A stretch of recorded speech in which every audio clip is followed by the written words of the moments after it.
Cela, pour que ça réussisse, ça doit passer par ma réélection. Sinon, ce sont les ennemis de la République démocratique du Congo qui reprendront le dessus, avec la complicité de certains des nôtres, ou qui se disent des nôtres. Certains qui se disent congolais alors qu'ils sont en intelligence avec l'ennemi, le fossoyeur, l'auteur de nos malheurs. Et donc nous avons le devoir de tous nous lever pour combattre ces ennemis de la République. C'est vrai, nous sommes dans une démocratie, mais on ne doit pas profiter de la démocratie pour faire du tort au peuple en complicité avec nos ennemis. C'est pour ça que j'avais dit en son temps, c'était un Mbujimaï, certes je suis démocrate, mais je n'hésiterai pas à écraser la sécurité de notre pays. Et je vais le faire sans regret, sans remords. Je ne suis pas un dictateur, je ne suis pas un sanguinaire,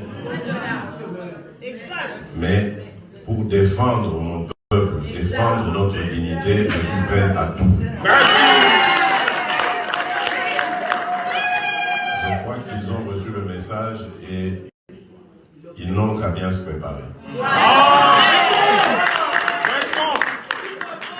Ensuite, ce qui m'a animé, la volonté qui m'a déterminé à regagner, à redemander votre confiance, c'est le travail que nous avons commencé à faire aussi, parce que, comme vous le savez, notre pays est vraiment au fond du trou, dans tous les domaines. C'est en tout cas dans cet état-là que nous l'avions trouvé. Au niveau économique et social, vous savez, les salaires étaient dérisoires. Nous avons commencé à les élever, bien que, c'est vrai, il y a encore beaucoup de travail là-dedans, mais nous sommes passés en tout cas du simple au triple dans certaines catégories, comme celle des enseignants, voire au quadruple dans d'autres, comme avec les fonctionnaires. Nous avons aussi augmenté les salaires de la solde de nos militaires. De ce côté-là, nous avons même amélioré certaines de leurs conditions de vie. Il y a encore beaucoup de choses à faire. Le gouffre était important.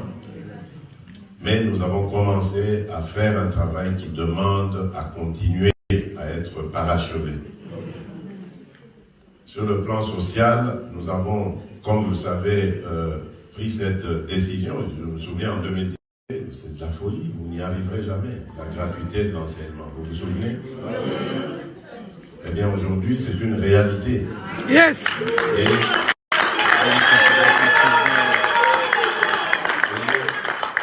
elle a eu pour conséquence de ramener près de 5 millions d'enfants dans le parcours scolaire, principalement des jeunes filles qui avaient été laissées à l'abandon, condamnées à ne jamais être scolarisées et à être mariées peut-être à l'âge de 12 ans, 13 ans. Grâce à cela, maintenant, elles peuvent aller à l'école. Mais comme je l'ai dit, le combat continue. Parce que cette mesure nous a mis en difficulté par rapport à son succès. Nous sommes obligés de multiplier les infrastructures scolaires, ce que nous avons commencé à faire à travers le programme de développement local, celui dit des 145 territoires.